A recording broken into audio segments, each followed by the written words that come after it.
You wake up in the year 1900. The future doesn't exist yet. No one has ever flown across an ocean. No one has ever heard a radio broadcast. Most people have never seen an automobile. And tonight, you are about to spend one ordinary day in a world that no longer exists. Tonight, you go to bed exactly as you always do. You check your phone one last time. Nothing seems unusual. You close your eyes and then something impossible happens. When you wake up, your world is gone. Your entire modern world has vanished. And then, silence, not the silence of peace, but the silence of a world you don't understand. You step forward carefully, and the world finally reveals itself. This is not a memory. This is real life in the year 1900. Every sound is different. Every movement feels unfamiliar. And yet life continues, as if nothing ever changed. But for you, everything has changed. And that's when you realize, getting through this day won't be easy. Your first challenge arrives almost immediately. You need to wash your face, but there is no bathroom waiting for you. No hot shower. No running water. Every drop has to be carried by hand. Suddenly, clean water feels surprisingly valuable. Next comes breakfast. And once again, something is missing. There is no refrigerator. Nothing keeps food fresh for weeks. Most meals depend on what was bought today. Breakfast is simple, but somehow it feels more real. Then you hear something outside, a sound you almost never hear in your own century, the steady rhythm of horse hooves on stone. You take a deep breath and step into the year 1900. You expected the streets to feel empty, but they don't. They're alive. People are everywhere. Shopkeepers are opening their stores. Street vendors are preparing for the day. Children hurry past on their way to school. No one notices that you don't belong here. To them, this is just another ordinary morning. A newspaper boy runs by, shouting the latest headlines. For a moment you reach for your phone, then you remember.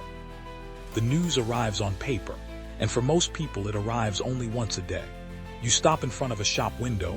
Everything looks familiar and completely different. There are no glowing screens, no electronic displays, no advertisements following you everywhere.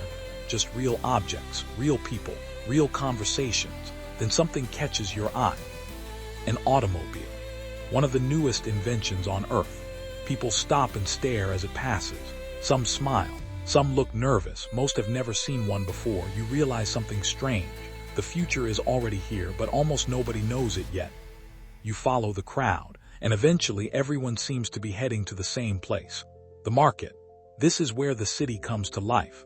No supermarkets, no shopping carts, no self-checkout machines, just people buying directly from other people. Fresh vegetables still covered with soil. Food doesn't travel thousands of miles. Most of it was grown nearby, and people know exactly where it came from. Then you notice something unusual. Animals. Lots of animals. Some are being sold, some are being traded, and some are simply waiting. The market is loud, not with engines, but with human voices. Children run between the stalls. Vendors shout their prices. Coins change hands. And suddenly you understand something. Nothing here is automated. Everything depends on people, and somehow, the city feels more connected because of it. But if the market is the heart of the city, the railway station is its gateway to the world. People come here for one reason, to go farther than ever before. The station feels alive with movement. Travelers arrive carrying suitcases. Families wait together on the platform. Others prepare to leave everything familiar behind. Then you hear it. A distant whistle. Long, deep, impossible to ignore. A steam locomotive is approaching. The most powerful machine most people have ever seen. Clouds of steam rise into the air. Porters hurry across the platform. Families say goodbye. Others prepare for new beginnings. For them, this isn't old technology. This is the future. And for a moment, you begin to see the world through their eyes. As the train disappears into the distance, the day slowly begins to fade. Shops begin to close. The crowds grow smaller. The city grows quieter, and then you notice something remarkable. The city lights are not automatic. Someone lights them by hand, one by one. A lamplighter moves down the street, and with every flame the city begins to glow, not with bright white light, but with something softer, something warmer, something slower.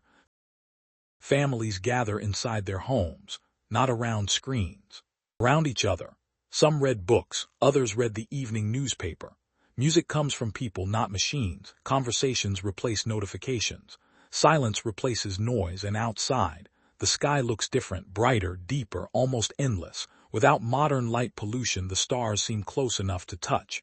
And then one final thought crosses your mind. The people around you have no idea what's coming. Airplanes, television, the moon landing, the internet, artificial intelligence. All of that still belongs to the future. They don't know about the world wars. They don't know about space travel. They don't know about computers or smartphones, or the fact that one day people will carry the knowledge of the world in their pockets. Tonight, they simply go to sleep, just as you did, certain that tomorrow will be much like today. And perhaps that's the strangest part of all, because history is already moving toward them, and they cannot see it. You take one last look at the sleeping city, at the gas lamps, at the quiet streets, at the stars above, and for the first time all day, 1900 no longer feels strange, it feels human. Then you close your eyes, and somewhere far away a new morning is waiting. Tomorrow, you'll wake up in 2026 again, but you may never look at it quite the same way.